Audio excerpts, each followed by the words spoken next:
Hola, ahora sí, ¿cómo están? Tengan ustedes muy, pero muy buenos días. 9:04 de la mañana en el territorio ecuatoriano, 23 horas con 4 minutos en Japón. Estamos listos para llevarles y contarles lo que ha sido la participación ecuatoriana en los Juegos Olímpicos de Tokio. Coñeque, junto a Zona 14, están listos para llevarles las emociones de los Olímpicos. Mi nombre es Javier Ojeda, es un gusto acompañarlos en estos 15 minutos de información. Esta mañana estará con nosotros Ana Isabel Rodríguez. ¿Cómo estás, Anita? Muy buenos días. ¿Qué tal, Javier? El saludo cordial para todos los amigos que nos escuchan a través de la 95.3 y también de la 94.5 en el noroccidente de la provincia de Pichincha, en parte de Esmeraldas, Manabí y Santo Domingo de los Archilas. El saludo cordial para toda la gente que se une a este informe de lo que hicieron nuestros ecuatorianos en los Juegos Olímpicos desde ayer en horas de la noche, horas de la madrugada también, en donde también se dieron resultados importantes, como es el récord que consiguió Anika, esto en natación. Así que de todo eso hablaremos, también la actuación de los boxeadores y también toda la información de lo que se viene para esta jornada. Empezamos entonces a entrar en materia. La noche de este martes 27 de julio, ya era 28 de julio en Japón. Giancarlos Caicedo en box, en la categoría 52 a 57 kilogramos, cayó contra Taggi Samuel, el africano de Ghana, por un resultado de 5-0. No, los 5 jueces le dieron la victoria al africano en una pelea que se volvió muy interesante. Empezó muy bien Giancarlos Caicedo, evadiendo, ¿no? Es uno de los peleadores que se suele mover, ¿no? Es muy resbaladizo en la lona, ¿no? Evitando cada uno de los golpes que daba Samuel Taggi, pero después en la última ronda ya terminaba siendo golpeado, tuvo que ser intervenido, ¿no? Por un corte que tuvo en la ceja. Sí, me parece que eso lo terminó debilitando y se terminaba eliminando Giancarlos Caicedo. Estamos observando, ¿no? Los puntajes de los jueces, todos le dieron al africano, pero estuvo ahí compitiendo, ¿no? Giancarlos Caicedo en la categoría 52 a 57 kilogramos. Después, ¿qué Sí, pasó, empezó muy Anita bien, ¿no? Isabel? Empezó, nada más para recalcar, yo estaba viendo la pelea y sí, muy emocionante también Sí, la sí, pelea, sí. lo que hizo Giancarlos, pero sí evadió muchísimo, entraba, no contragolpeaba, no remataba también sus golpes, y es por eso que también el africano se llevó esta victoria, pero la entrega, la dedicación y todo lo que hizo también merecido, así que es otro de los deportistas que se despide de esta cita olímpica. Muy bien, entonces continuamos con el box porque Erika Pachito también se despidió de los Juegos Olímpicos, perdió contra la representante de Mozambique, Radi Andocinda Gramane, pero esta no fue un 5-0, sino fue un 4-1. Esta competencia se realizó en la En madrugada la del día de hoy. madrugada.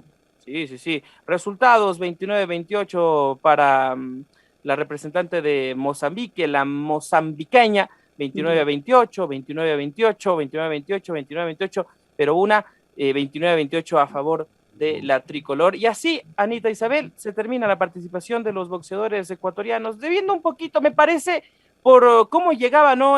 Julio Castillo, que era uno de los invitados por lo menos para llegar a las finales. Así que hay que Por darle lo la que vuelta al hizo resultado.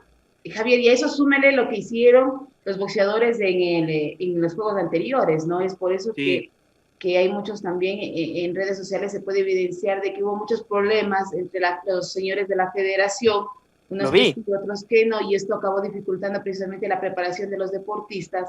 Es por eso que no brillaron en esta jornada, incluso donde ahora ya hubo la presencia hasta de mujeres en esta cita olímpica, y me parece que eso también mermó un poquito las posibilidades que tenían, a diferencia de lo que se esperaba que se mejore totalmente en este aspecto, a lo que hicieron en el 2016, a lo que hicieron ahora en el 2021, ¿no? Incluso hay mucha gente, Carlos Mina, que también boxeador, tiene con sus problemas aparte, tampoco pudo ser parte, entonces me parece que por ahí también hubo ese problemita en lo que se refiere también a la delegación de boxeo.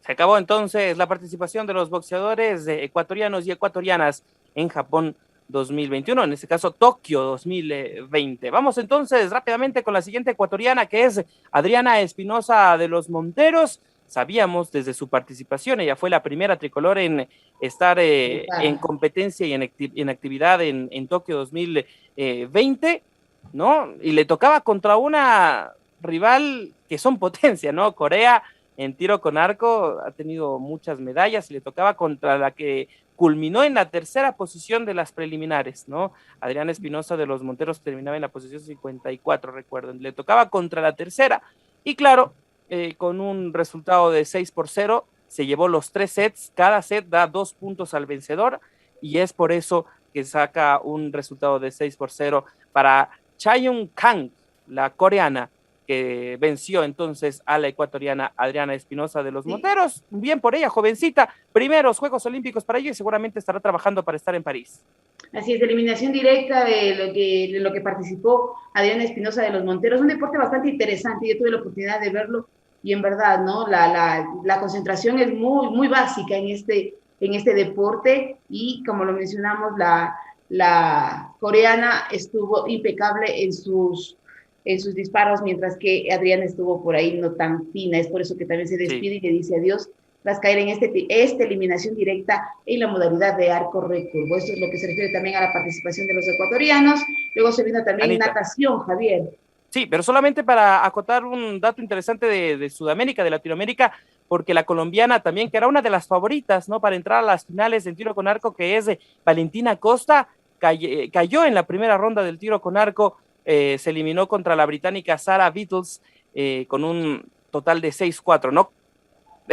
Muy complicado, ¿no? Estuvo ahí disputado el asunto con la colombiana, que le dijo adiós ya también al tiro con arco, era una de las animadoras que tenía esta disciplina deportiva. Ahora sí, nos vamos entonces con la natación. Tuvimos 2 representantes ecuatorianos, Anica Delgado y también Tomás Peribonio.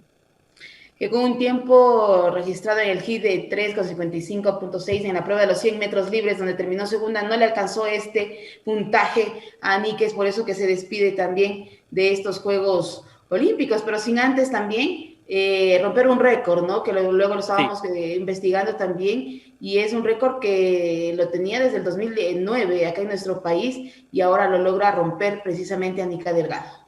Sí, es el récord mundial juvenil, ¿no? En los 100 metros libres. 100 metros libres, hizo 55.56.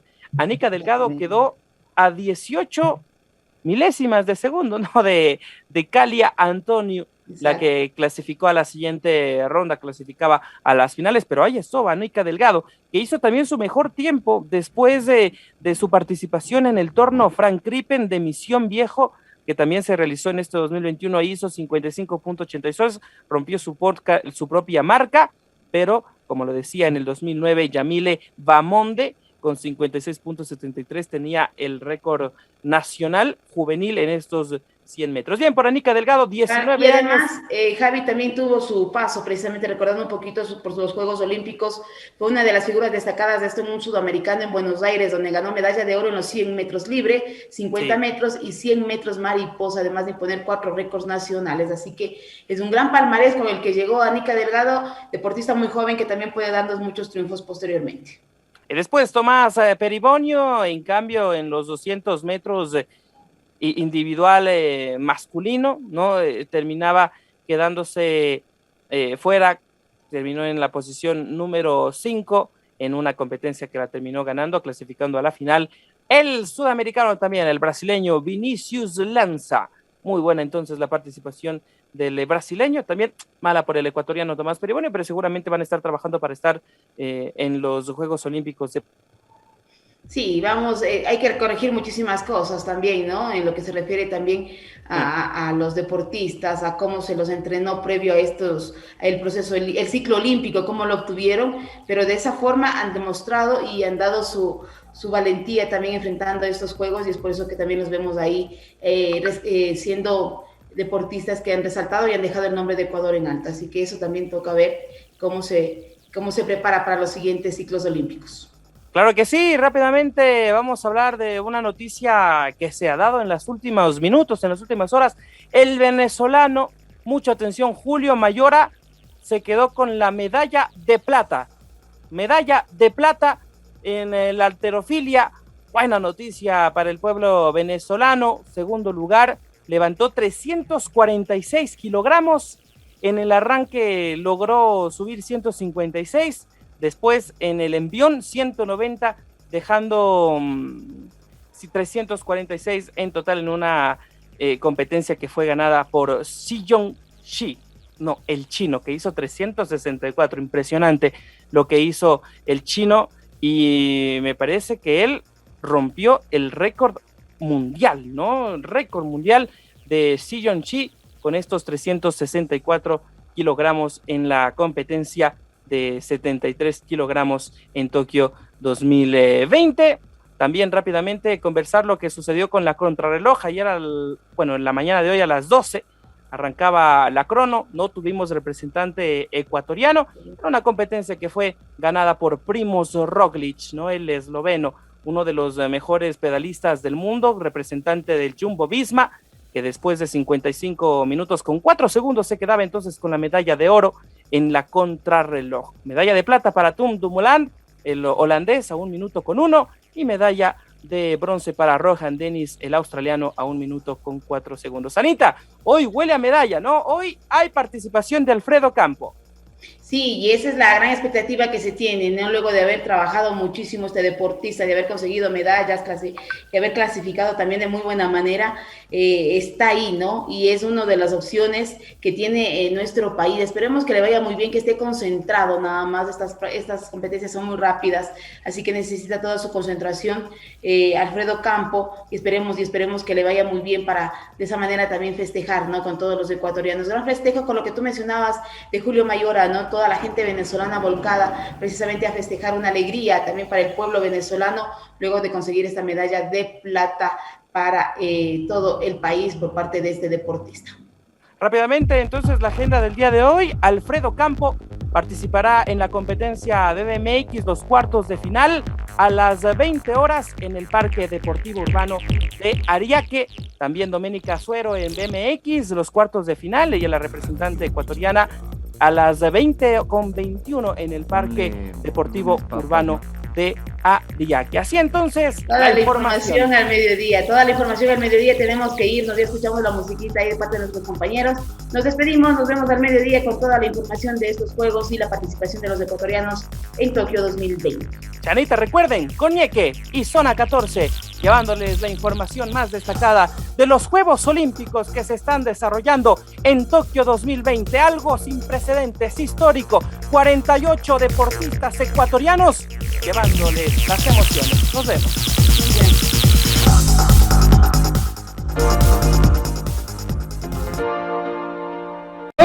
¿Quiénes son los que se pegan papas todos los días, de lunes a viernes, de lunes a domingo, algunos, pero que viven de las papas? Éxitos para todos esos que viven de las papas. Yo también estoy comiendo todos los días papas. Y de las que se prepara usted mismo, porque no hay quien le mande nada. Sí. No, a mí nadie me quiere, No, nosotros le queremos mucho, Andresito. Todos me odian, mejor me como un gusanito.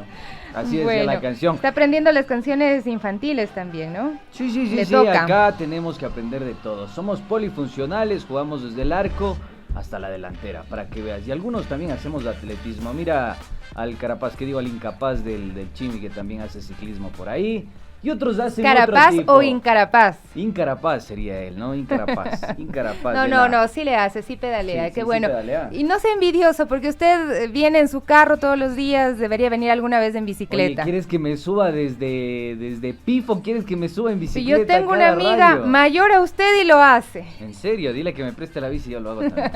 Bueno, queridos amigos, acá inicia 7F Plus. La otra política también le dicen, un gusto poder compartir con ustedes. 95.3 en la capital de los ecuatorianos, 94.5 en el noroccidente de la provincia de Pichincha, Esmeraldas, Santo Domingo de los Áchilas y también Manabí. Ahí está la Yapa, por supuesto. No estoy solo, muy bien acompañado conmigo, la Cholita. ¿Cómo estás? ¿Cómo estás, mi querido Andrés, amigos y amigas? Ahora sí que me permite saludar, don Andrés Durán, es un gusto poder estar con ustedes. Gracias, mil gracias por dejarnos entrar a sus hogares, a sus dispositivos electrónicos, por tenernos ahí un ratito de 9 a 10 de la mañana con 7F Plus, la otra política. Hoy vamos a abordar un tema que nos parece importante de tratarlo, porque a veces estas cosas se quedan, no son parte del framing, no son parte de los temas temas del día a día y realmente nos afecta el saber que se está dando una nueva ola migratoria que está sacudiendo al país, a las familias ecuatorianas, y queremos abordar algunos aspectos referentes a este tema. Así es que no se lo pierdan, ese es nuestro tema central el día de hoy. Ya son las 9:21 minutos y 36 segundos ya. Qué cool que se te escucha a ti decir framing. Yo pensé que iba a decir, qué fácil que es hacer la cholada yo Stewart, pensé que ibas a decir, qué lindo que se te escucha dar la hora. Ah, también. Que también he grabado centralillas. Framing. ¿Sabes qué me pasó alguna vez con una centralilla que grabé en la ciudad de Cuenca? Grababa la de Pero etapa. Ahí sí hablas bien o Bien. hablas así como quiteña. ¿Cómo mismo es que hablas? Depende, sí. Esa Bueno, chola. pero cuando locutamos siempre hay que modular la voz, pues entonces Claro, sí, hay que modular. Alguna vez me pasó que una amiga coge el teléfono y no había pagado su planilla, por lo tanto le habían cortado la línea telefónica y levantaba el teléfono y aparecía una voz que le decía, estimado usuario, su teléfono está cortado, tiene que acercarse a pagar, bueno, algo así, pero no me acuerdo el texto. Y le mandó al diablo a la señorita que le decía por el teléfono eso, y yo, oye, soy yo. O sea, tú eres la de cobranza.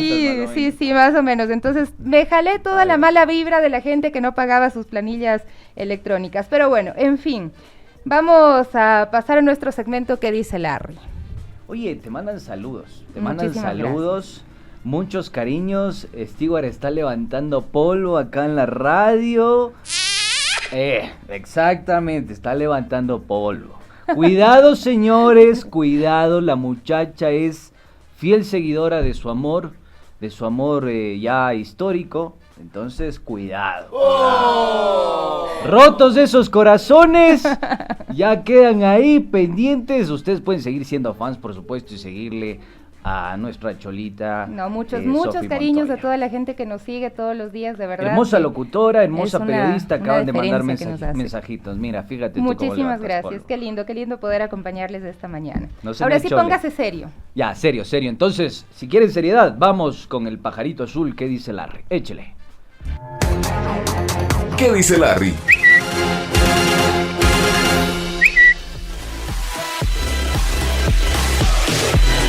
A ver, cuéntame la plena, Sofi, ¿qué tienes?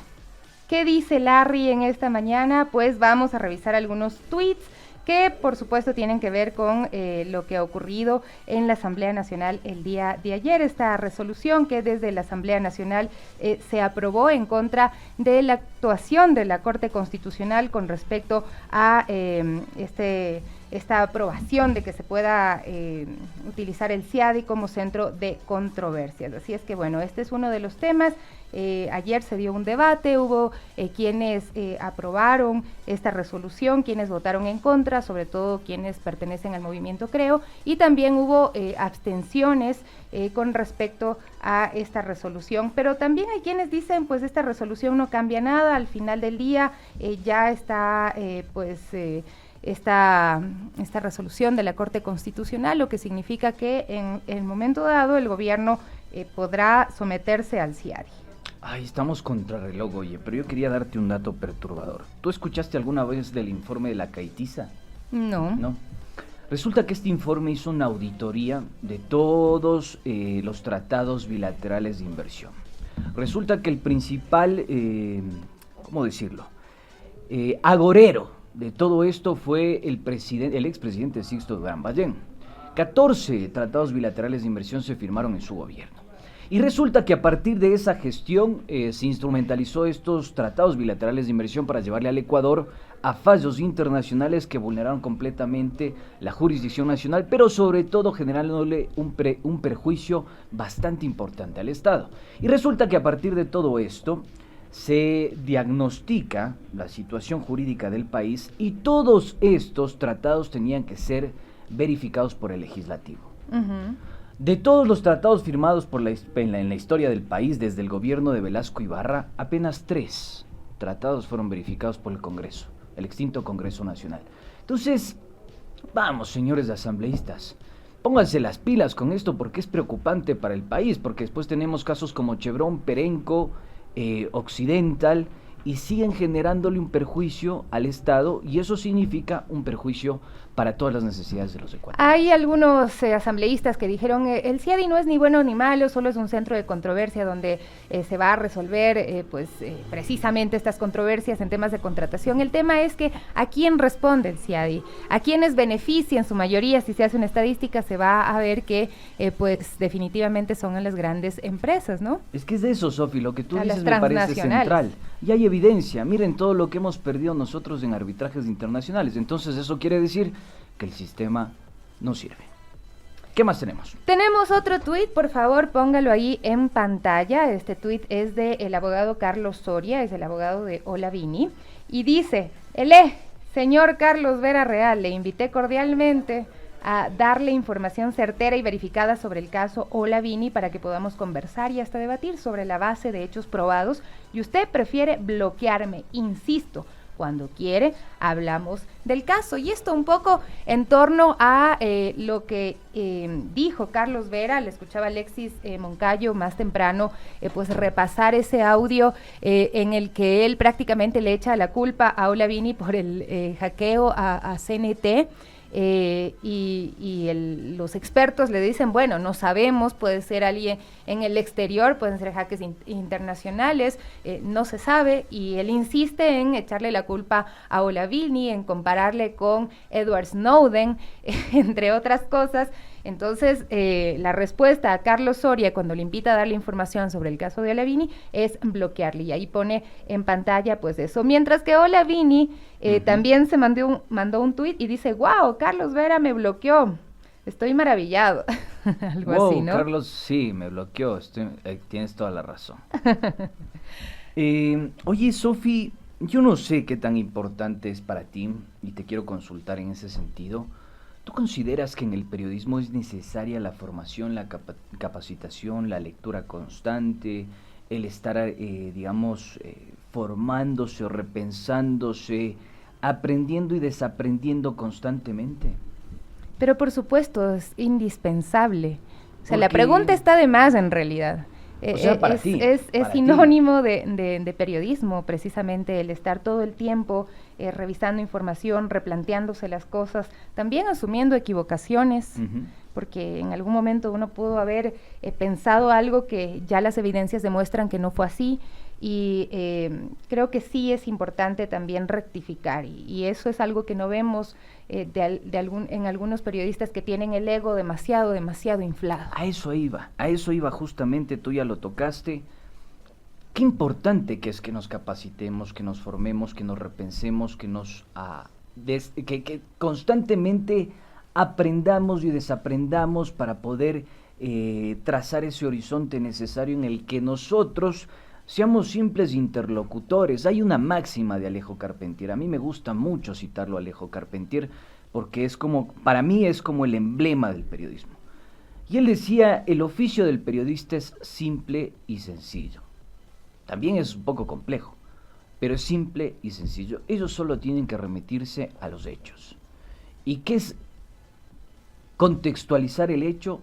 Es sencillo, ser un cronista de su tiempo. Cuando nosotros damos valoraciones de este estilo, como el señor Carlos Vera, adjudicando responsabilidades a Olavini, diciéndole que es el Snowden, etcétera, etcétera, etcétera, y siendo, digamos, el principal provocador, difusor de fake news, yo creo que estamos pifiándole al oficio. Yo digo, el tema de la cualquier otra malicia, cosa. también el olfato periodístico, o sea, es necesario, es indispensable. ¿Pero para qué Pero sirve eso no es eso? periodismo. No, pero lo que te digo es que el olfato periodístico, esa malicia que puedes tener y que puedes tú decir, seguramente será que esta persona está metida en eso lo que te sirve es para ir a investigar y para buscar las evidencias. Son hipótesis. Exactamente, entonces la malicia, ese olfato periodístico no lo puedes ventilar así, sin pruebas, porque puedes causar un daño grave, y pues ya muchos casos se han visto que precisamente evidencian esto. Son las 9:30, tenemos otro tuit, y pues a mí ya lamentablemente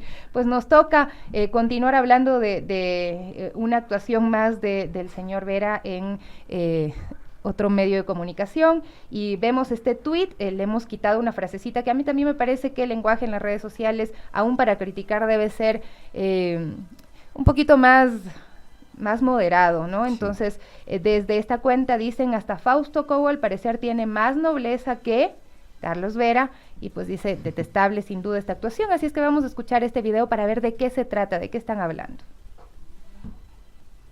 Yo he estado preocupado porque en las redes están haciendo una especie de misterio. El señor Glass está en la cárcel de Cotopaxi, en la cárcel de Cotopaxi número 2. ¿La Tacunga? Sí. Él está, ¿En qué pabellón está? Él está en un sitio especial, con su seguridad, obviamente, por su condición y protegiendo sus derechos humanos. ¿Cuál es su condición? La condición es que fue ex vicepresidente y obviamente el tema político es complicado. Pero no ayudó a hacer justicia, y la que ayudó a hacer justicia pero es que pareja de Anuceli, y aquí medio mundo quiere matar. Pero es que eso es nobleza también. Mire, no hagamos el tema. Yo sé, yo soy duro, pero también uno tiene que ser noble. Primero felicitarlo al señor Fausto Cobo. Me parece bastante importante su accionar en torno a las garantías constitucionales y los derechos humanos que toda persona privada de libertad tiene.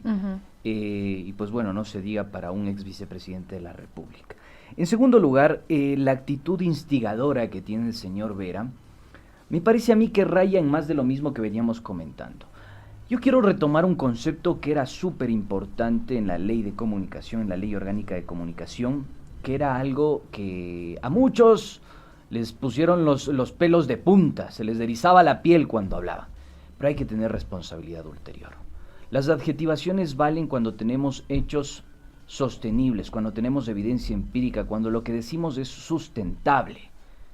No cuando lo que yace de nuestra panza, que son lirios venenosos, hacen que nosotros nos permita adjudicar o adjetivar o imputar algún tipo de responsabilidad. Eso no es periodismo, eso es cualquier otra cosa. Quizá, relaciones públicas. Y bueno, también pensando en que estamos hablando de seres humanos, un poco también es parte de este debate que se dio la semana pasada y que evidencia siempre de qué estamos hechos cuando expresamos lo que sentimos, lo que pensamos también a través de las redes sociales.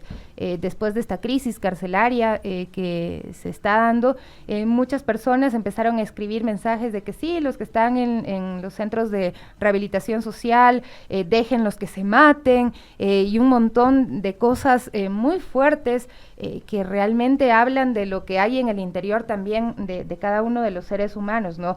Y pues las personas que están ahí no han dejado de tener derechos, deben ser protegidos por el Estado, y más aún cuando han ostentado una dignidad tan alta como la segunda magistratura en el país.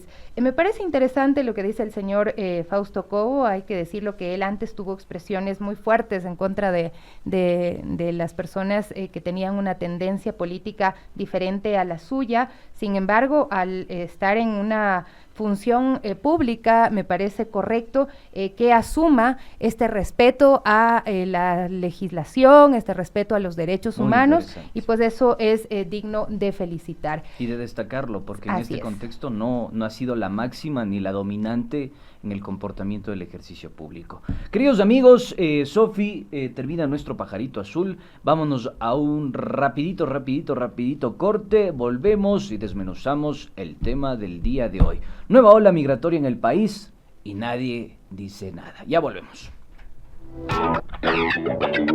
Volvemos en un momento. 7F Plus, la otra política.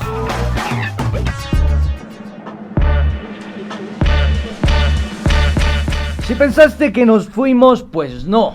Arrepiéntete que volvimos y recargados. Ya está conmigo la Sofi nuevamente. A ver, cuéntame, Sofi, ¿qué tenemos para el día de hoy? Tenemos a esta hora nuestra pregunta de cajón que les planteamos el día de ayer. Vamos a revisar los resultados, son las 9:36. La pregunta fue: ¿se justifica el viaje del ministro de Deportes, Sebastián Palacios, a los Juegos Olímpicos de Tokio. Hubo 380 votos y el 6% respondió sí, totalmente justificado, el 80% no, para nada, y el 14% respondió mejor, el cuerpo técnico debía ir hacia Tokio a acompañar a los deportistas, a nuestra delegación de 48 deportistas en este escenario, en estas Olimpiadas de Tokio 2020, más uno. ¿Cuántas personas participaron? 380 votos. Representativa. Ahí está el suyo también.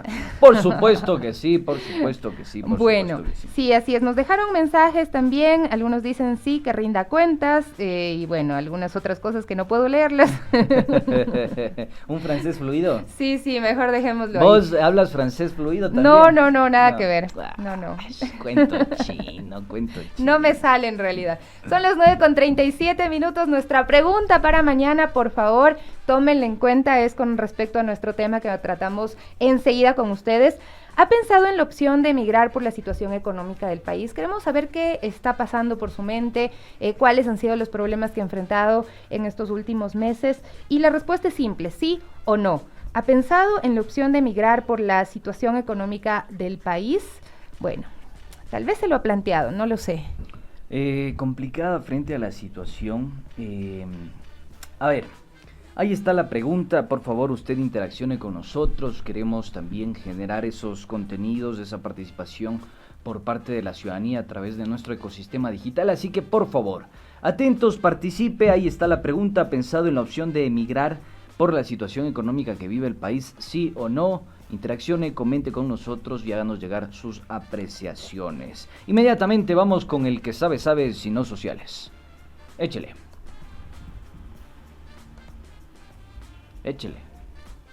Otra vez échele. Échele.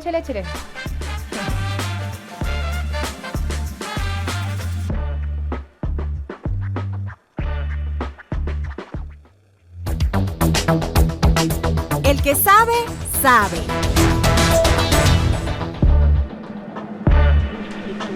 Volvemos. Le agarramos en curva al pobre Carlitos, que estaba también atendiendo una llamada telefónica, pero no se preocupen que ya estamos de vuelta. A ver, cuéntamelo, Sofi. Bueno, son varios los datos que tenemos para compartir el día de hoy. Primero, quiero empezar con esta noticia que se dio a conocer el día de ayer. Se confirmó que un cadáver hallado el último 20 de junio en el desierto de Arizona, en la frontera de México y Estados Unidos, es el de Wilmer Peralta, de 35 años de edad, de Chanín Taday, de Azogues, de la provincia de Cañar. Un coyote lo abandonó.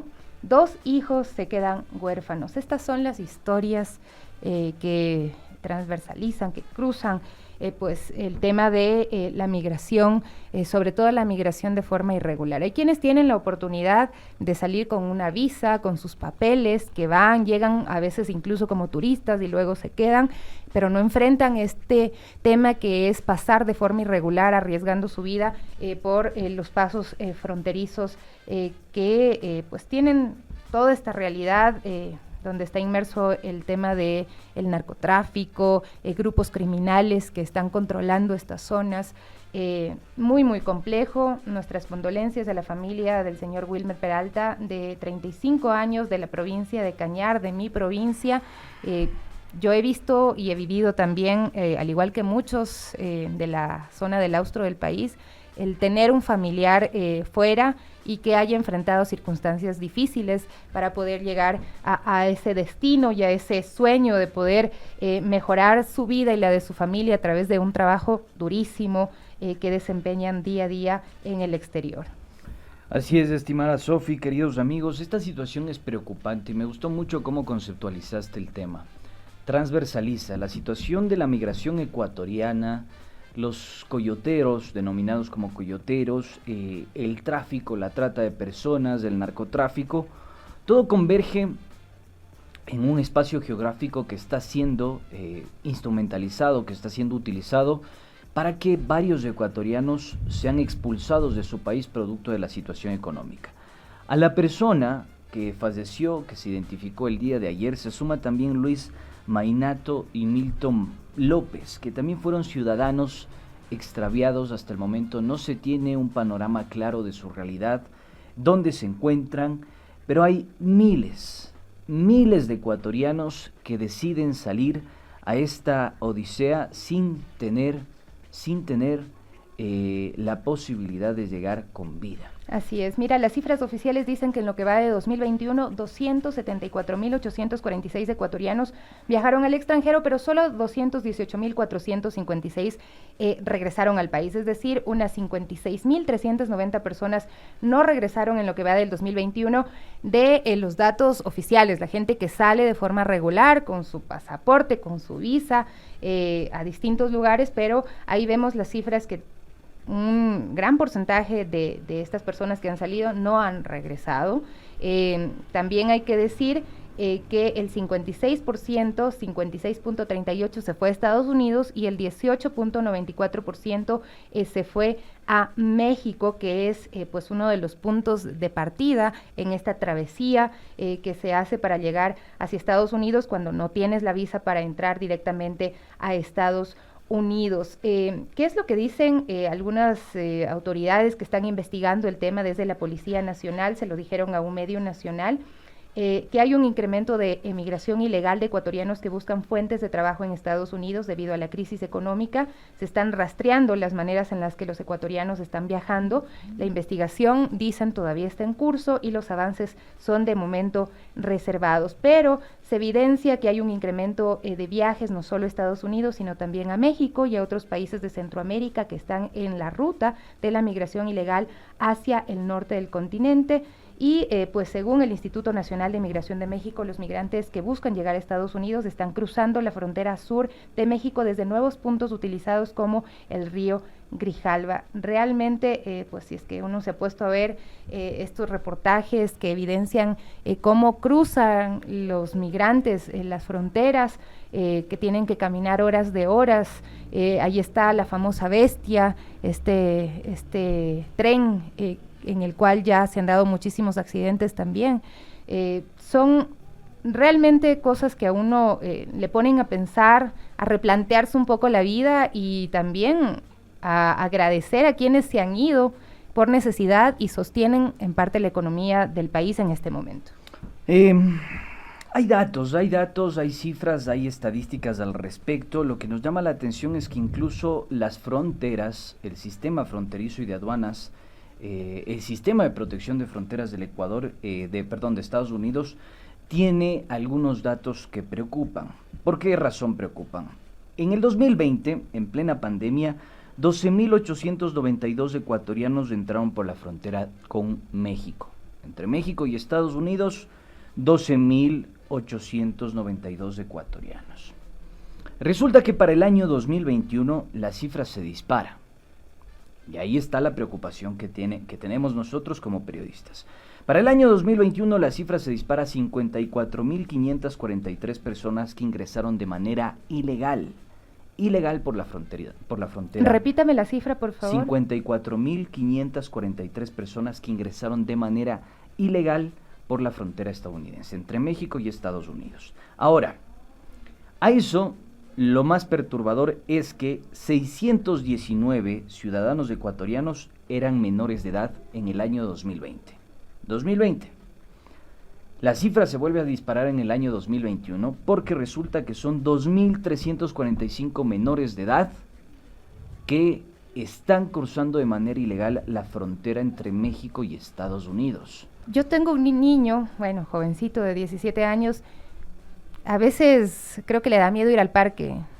¿Te imaginas? Muchos de ellos cruzan solos esa frontera, abandonados por estos coyoteros también, desalmados, gente inescrupulosa que pues les cobra entre $12,000 y $18,000 para hacer este viaje, y cuando ven que no pueden salvarlos, pues los dejan simplemente abandonados. Mira, ayer recopilaba algunos testimonios y quisiera que aprovechemos también para escucharlos. El señor Ángel Bueno, de Azuay, un migrante retornado, pertenece a una asociación de migrantes y me contaba un poquito de lo que él ha percibido, sobre todo en esta zona de la Azuay, que es de donde más migrantes siguen saliendo. Así es que vamos a escucharle al señor Ángel Bueno.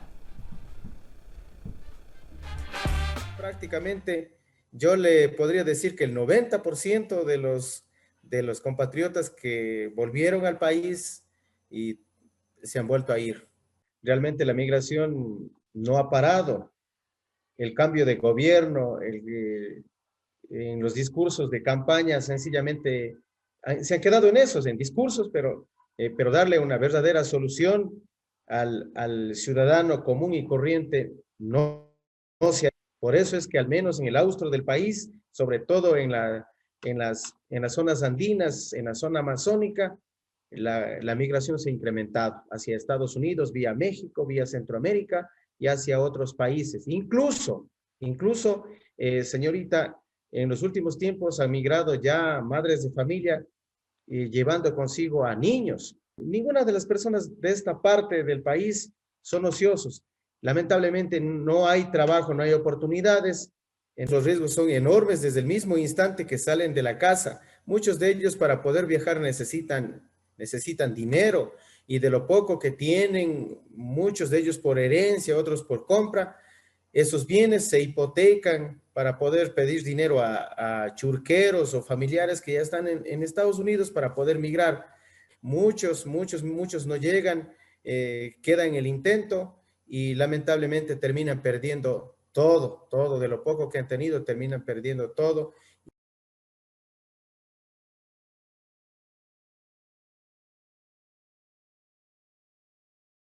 Central, que no se lo discute y no se lo plantea y no se lo difunde como debería hacérselo, es qué importancia tienen nuestros hermanos migrantes en el contexto nacional. Resulta que entre los meses de mayo y junio, varias instituciones financieras sacaron aproximadamente $1,000 millones de la economía nacional, en plena pandemia. Cuando esos recursos necesitábamos que gire dentro de la economía, ¿sí?, que gire dentro del mercado interno y que pueda de alguna forma sostener el empleo que se tenía en ese tiempo, ¿no?, plena pandemia. En abril de este año, las remesas ecuatorianas rompieron nuevo récord que no se registraba desde el año 2007. Fíjense en este dato que perturba: 3.337,79 millones de dólares son los que aportan nuestros migrantes ecuatorianos en la economía nacional, mientras algunas instituciones financieras, bancos y grupos económicos expolian nuestros recursos y los sacan o a paraísos fiscales o a otras entidades para financiar el desarrollo de otros países. Wow. Qué relación de poder tan loca que existe acá, ¿no? Y nadie se cuestiona y nadie se pregunta por qué los migrantes son tan importantes para nuestra economía. No hay. Y eso es súper importante decirlo. ¿Saben por qué? Porque ahora estamos viviendo una nueva estampida migratoria, una nueva ola migratoria, y ellos van a poner su vida para sostener la economía nacional de este Ayer país. Precisamente conversábamos de esto, ¿no? Cuando le poníamos el título al programa del día de hoy, yo lo ponía en forma de pregunta y claro, Andrés me decía, no es una pregunta, es un hecho, porque ahí están los datos, están las evidencias que muestran que hay realmente una salida masiva de ecuatorianos nuevamente hacia destinos como Estados Unidos, sobre todo a Europa no creo que es tanto como a Estados Unidos en este momento, pero las causas sí hay que apuntar, pues tienen que ver mucho con las condiciones económicas que se viven ahora mismo en el país. Solamente según el estudio y los datos que muestra mensualmente el INEC, el desempleo en nuestro país alcanza a un porcentaje importante. La tasa de desempleo es de 5.1%. Según los 3 cambios que ha hecho en la modalidad de contar el y INEC testear, mismo ¿no? te dice, ¿no? O sea, Se han realizado cambios metodológicos asociados al tamaño, distribución de la muestra, etcétera y etcétera, pero lo que sí llama mucho la atención es que la tasa de empleo adecuado es de apenas el 31.3% a junio de 2021, la tasa de subempleo es del 23% y bueno, el desempleo es de 5.1%, lo que quiere decir que solamente el 31.3% de la población tiene en este momento pues acceso a derechos como la seguridad social, a el salario básico unificado, pero la gran mayoría de la población pues está pasándola muy muy difícil en este momento y ahí se ven estas cifras que evidencian que son la causa de esta salida masiva de ecuatorianos hacia el exterior. Perfecto, queridos amigos, quisiera también que vayamos por favor con un video testimonial del sociólogo Marcos Salamea que nos explica el tema de la migración. Échele.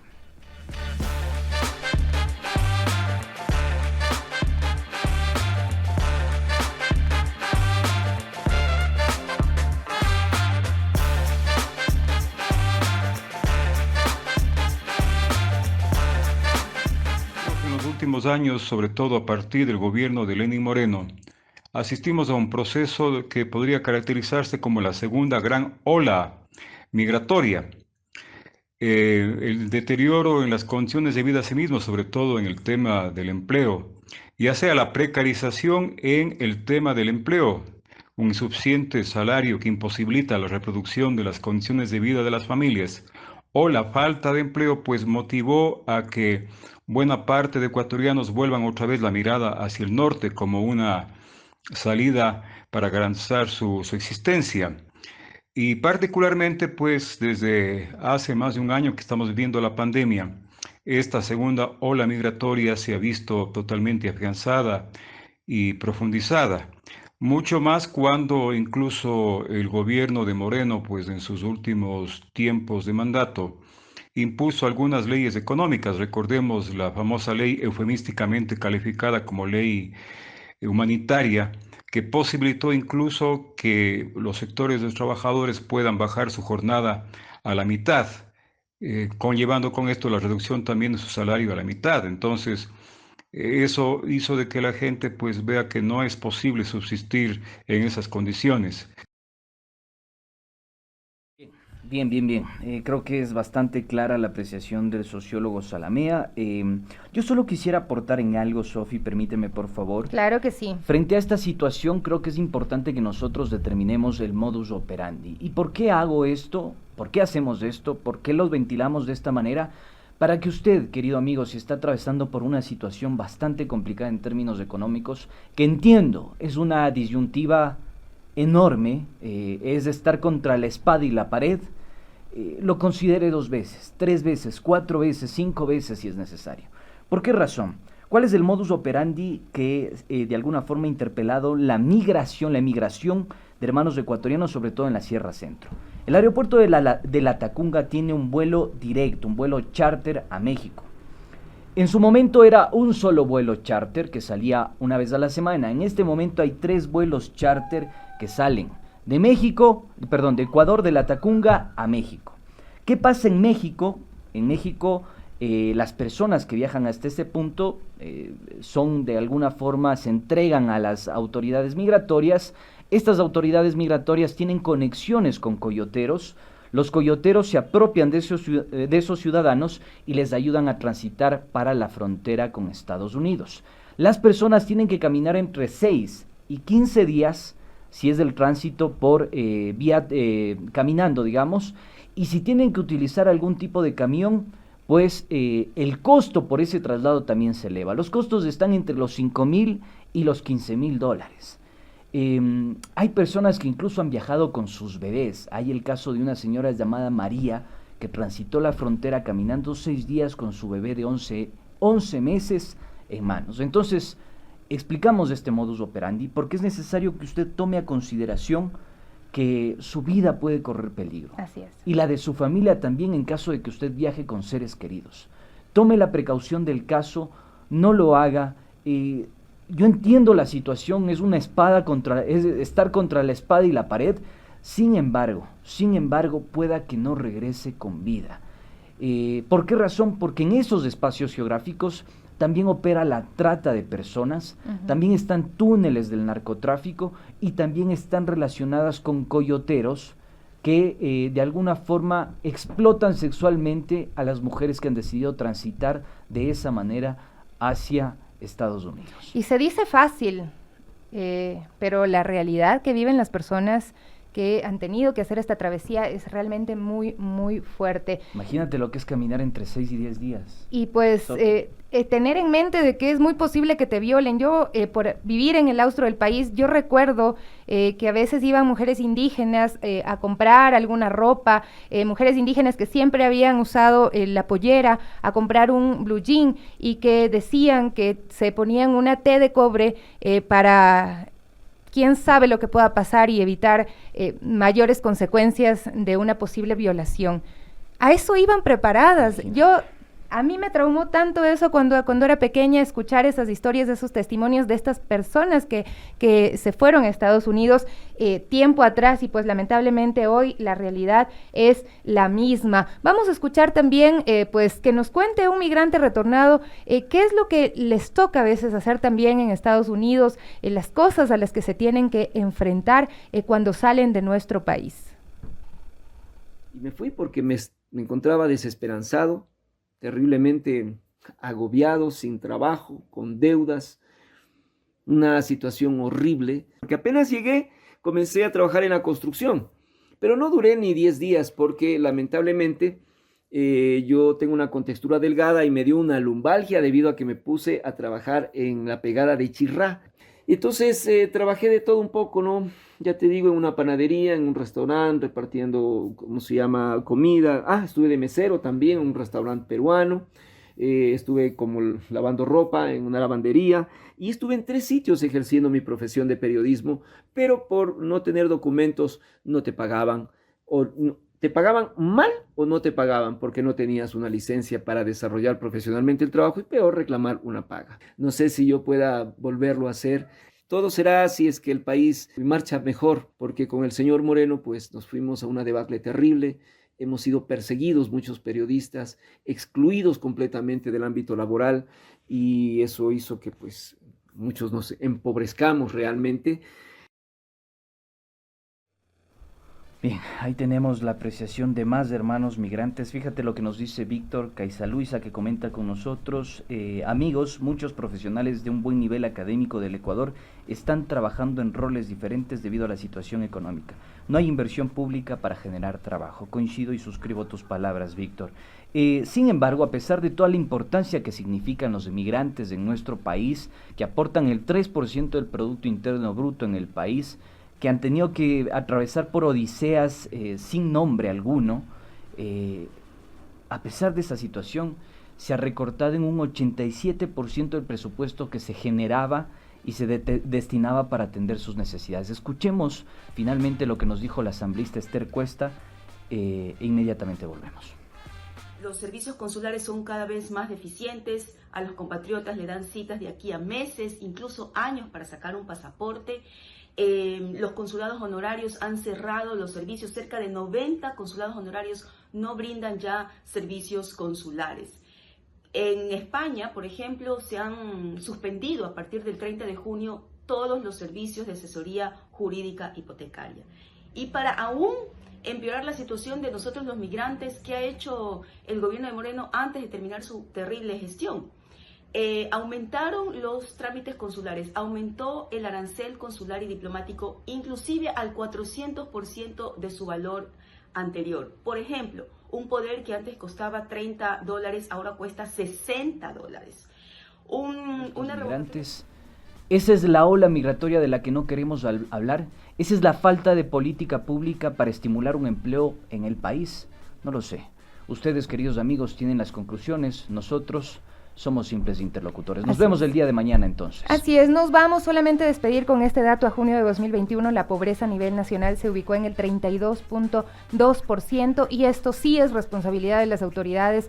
Esto sí tienen que responder las autoridades nacionales, desde el MIES, desde las carteras de salud, desde las carteras de educación, porque la pobreza ha ido incrementándose, sobre todo en los últimos años. No puede ser, en nuestro país 2.9 millones de niños y niñas viven en hogares con ingresos mensuales menores a $85. Con esta cifra nos despedimos, amigos, que tengan una buena mañana y mañana volvemos en 7F+. Chao.